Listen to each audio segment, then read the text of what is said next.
მიკროავტობუსებში მგზავრთა ფეხზე დგომა როგორც სამართალდარღვევა ისჯება საქართველოს ადმინისტრაციულ სამართალდარღვევათა კოდექსის შესაბამისად და ჯარიმის თანხა 30 ლარს შეადგენს. მიუხედავად ამ ნორმისა, სამარშრუტო ტაქსებით ფეხზე დგომის ხარჯზე ხშირად განსაზღვრულ რაოდენობაზე მეტი მგზავრი გადაადგილდება. პრობლემა თავს განსაკუთრებით ღამით ბათუმით თბილისის მატარებლის გასვლის პერიოდში იჩენს.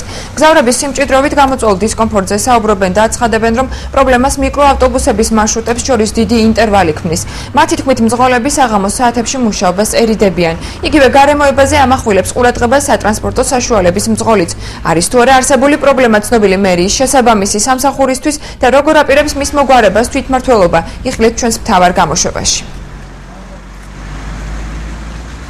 საღამოს დაახლოებით 10 საათისთვის უკვე 31-24 მარშრუტების მოძრაობა მცირდება, რაც შეუძლებს ხდის თუ დაგაგვიანდა სამსახურიდან ან მატარებელზე გეჩქარება, დროულად მიხვიდე ან სახში, ან მატარებელს მიუსწრო, რადგან ეს გამოწვეული მარშრუტების ნაკლებობით და ხალხის სიმრავლით.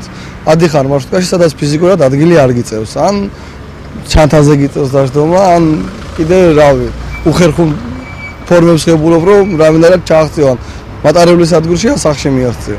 დამთავრებელ სამუშაოს გვიან მოდიან. გადატვირთული ისეთი არაფერია. მატარებლის პერიოდში როგორ? მატარებლის პერიოდში არის. ანუ ფეხზე დგომა. ეს ნახევარი საათი 40. მარშრუტები ძალიან ბევრია. ძალიან ბევრია ცოტა.